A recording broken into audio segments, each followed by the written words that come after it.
오늘 하나님의 말씀은 마태복음 3장 13절에서 17절까지의 말씀입니다.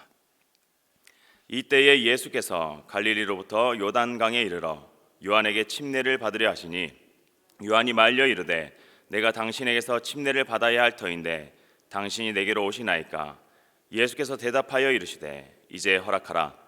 우리가 이와 같이 하여 모든 의의를 이루는 것이 합당하니라 하시니 이에 요한이 허락하는지라. 예수께서 침례를 받으시고 곧 물에서 올라오실새 하늘이 열리고 하나님의 성령이 비둘기같이 내려 자기 위에 임하심을 보시더니 하늘로부터 소리가 있어 말씀하시되 이는 내 사랑하는 아들이요 내 기뻐하는 자라 하시니라. 아멘.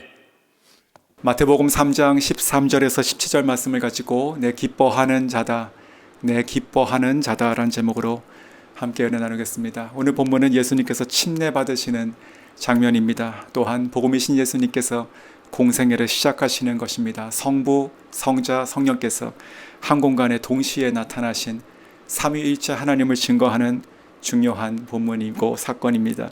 자, 이때 아버지 하나님께서 예수님께 이렇게 말씀하시지요. 내 사랑하는 아들이요 내 기뻐하는 자다.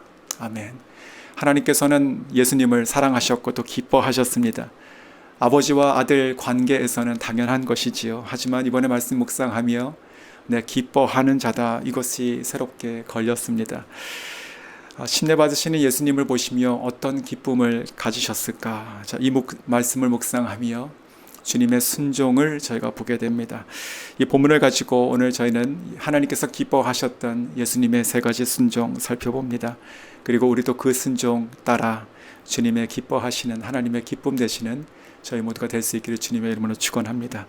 첫 번째, 때에 순종하셨습니다. 때에 순종하셨습니다. 13절 보시면 이 때에 예수께서 갈릴리로부터 요단강에 이르러 요한에게 침례를 받으려 하시니, 이 때라 하는 것은 이전 본문과 지금 연결되고 있는 것을 나타내죠. 침례 요한이 요단강에서 회개를 외치고 또 침례를 주고 있었던 그 때입니다. 자, 우연이었을까요? 마침 예수님께서 그때 지나가시다가 보셔서 침례를 받으신 것일까요? 말씀 묵상하며 제가 이곳에서 침례를 주던 일 중에 한 가지 에피소드가 떠올랐습니다. 몇 년 전에 강가에서 침례를 줬던 때였는데, 그때 이제 성도들이 침례를 받고 또 저도 끝나서 이제 물 밖으로 나가는 그때였습니다.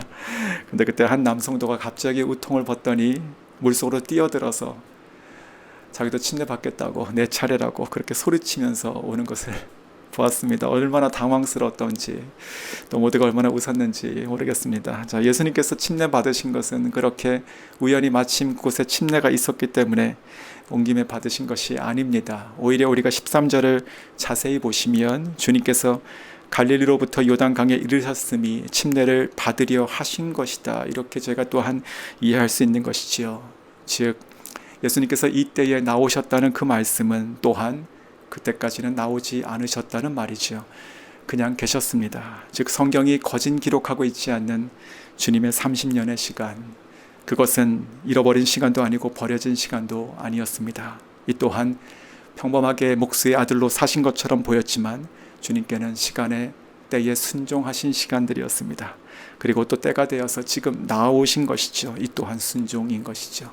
자, 이러한 관점에서 마태복음도 그리고 모든 복음서가 예수님의 전기가 아니죠. 예수님을 특별한 사람으로 또 영웅으로 만들려고 하는 그런 의도도 하나도 없습니다. 오직 복음이지요. 그래서 마태복음 1장과 2장 예수님의 탄생을 얘기한 이후에 30년의 시간을 그냥 뛰어넘어서 3장에서 침례를 받으시는 공생애가 시작되는 것을 마치 잘라 붙이듯 연결하고 있습니다. 복음의 시점들만 연결되고 있습니다. 그런 관점에서 3장 1절에 그때에, 13절에 이때에, 그리고 4장 1절에도 그때에, 즉 예수님께서는 때에 순종하셨고 때에 따라서 움직이셨음을 저희가 볼 수 있습니다. 또한 오늘 본문 15절에 보시면 예수님께서 요한에게 말씀하십니다. 이제 허락하라. 예수님께서 무슨 허락과 동의가 필요하십니까? 이 또한 순종을 요구하신 것이지요. 때에 순종하여 나오신 예수님께서 요한에게 때에 따라서 순종하도록 하셨습니다. 순종의 아름다운 연합이 일어났죠. 성도 여러분, 주님의 순종이 또한 성도의 순종을 부르고 있습니다. 순종은 강요가 아닙니다. 부르심이죠.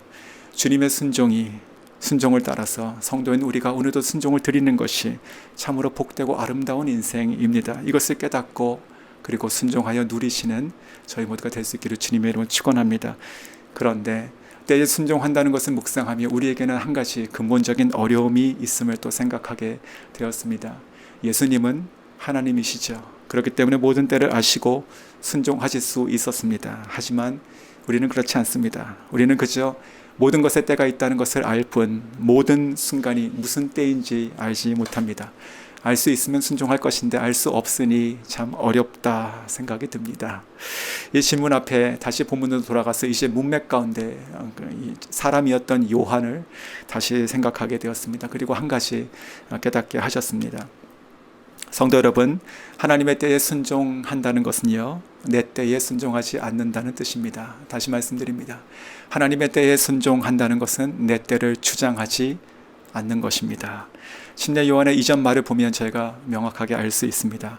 11절 위로 올라가서 보시면 이렇게 말을 합니다. 나는 너희로 회개하게 하기 위하여 물로 침례를 베풀거니와 내 뒤에 오시는 이는 나보다 능력이 많으시니 나는 그의 신을 들기도 감당하지 못하겠노라. 그는 성령과 불로 너희에게 침례를 베푸실 것이요. 자, 우리는 성경이 너무나 익숙하지요. 그래서 이 말씀은 곧 13절로 이어져서 주님께서 마침 거기에 딱 당도하신 것으로 저희가 알고 있습니다. 하지만 11절의 요한에게 있어서는 13절은 알지 못한 막연한 미래입니다. 그러므로 그런 관점에서 요한은 끝까지 자기 때를 규정하고 있지 않았습니다. 자기의 생각과 계획 또 소망은 가지고 있을 수 있습니다. 하지만 반드시 그렇게 언제 되어야 한다는 어떤 그런 아젠다를 가지고 살지 않았습니다. 이 모든 것 위에 주님께서 주님의 때에 오실 것이다. 이것을 인정하여 포기해 놓고 살았다. 이것을 깨닫게 하셨습니다. 성도 여러분, 때에 순종하시기를 원하십니까? 하나님의 때에 따라서 살기를 소원하십니까? 그러시기를 축복합니다. 그렇다면 이를 위해서 오늘 우리가 우리의 순종을 포기하고 살아가야 될 것입니다. 나의 생각과 때를 주장하지 마시기 바랍니다. 오늘도 우리가 간절히 간구하고 또 기다리는 것이 있습니다. 근데 그 모든 것 위에 하나님의 때 성취를 신뢰하십시오. 어떤 의미에서는 우리 모두는요, 거룩한 그리고 행복한 웨이터들입니다. 언제 들어올지 모르는 VIP 손님.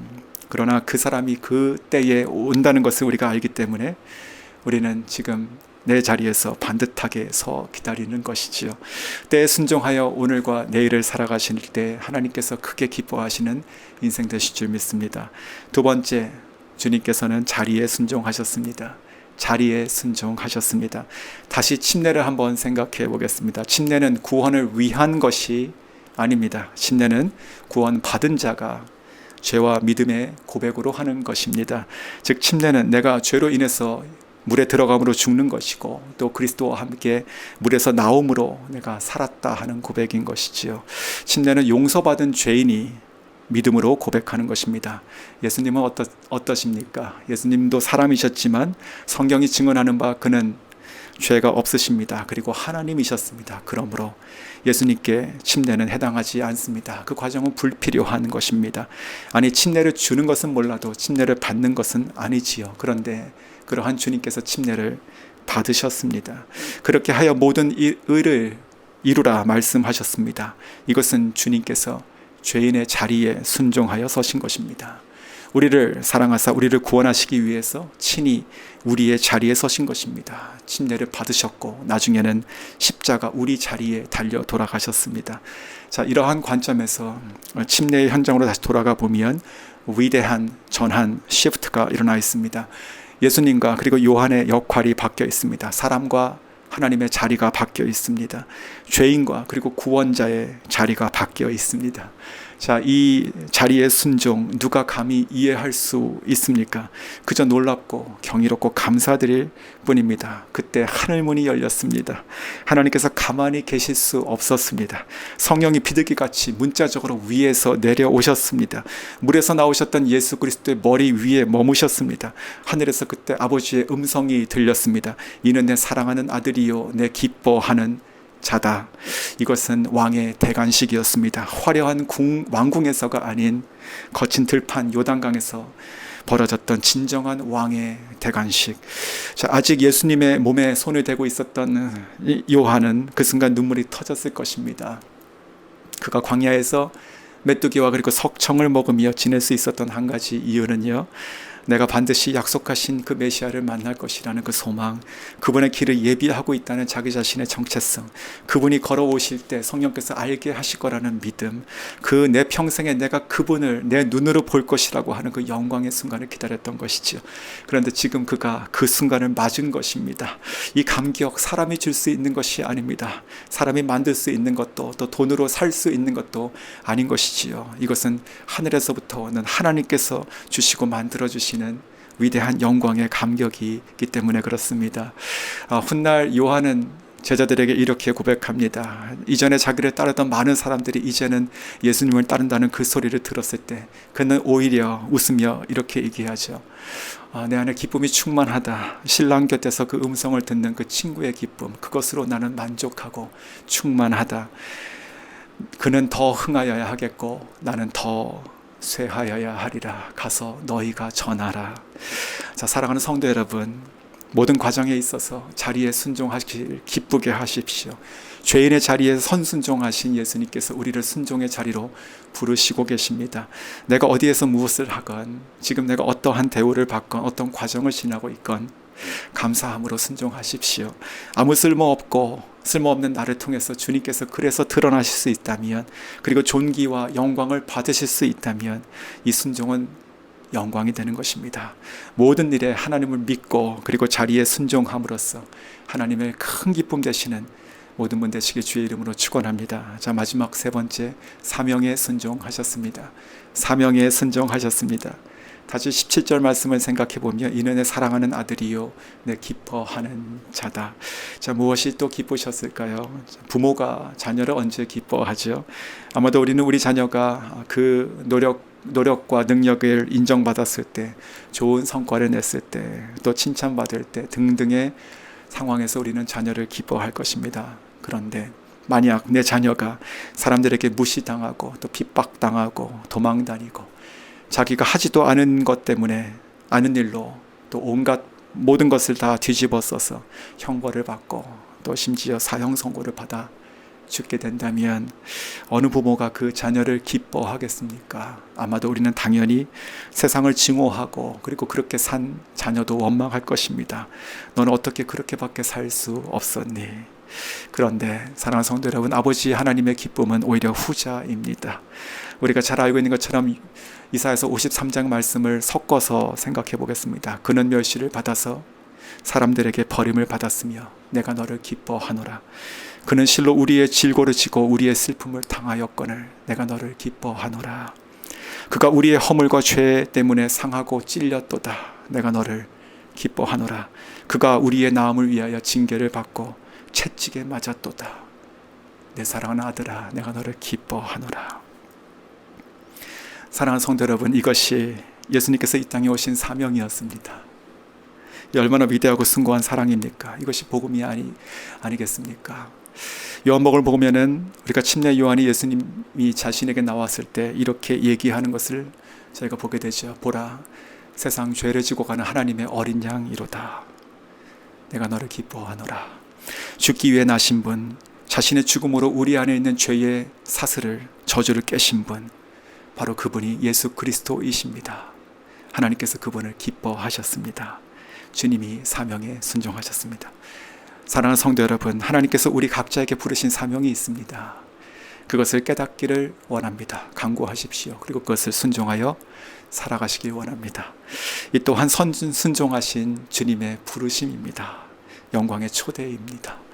우리는 생존을 위해 살고 있지 않습니다. 우리는 사명을 위해 살아가고 있습니다. 예수님처럼 사명에 순종하여 하나님의 지극히 큰 기쁨 되시는 모든 성도인들 되시길 주의 이름으로 축원합니다. 자, 마지막으로 한 가지 일화를 나눠드리고 말씀 맺겠습니다. 1955년부터 수십 년 동안 빌리 그레함 목사님과 동역하셨던, 최소 37개국을 다니며 수백만 명에게 복음을 전했던 레이튼 포드 목사님이란 분이 계십니다.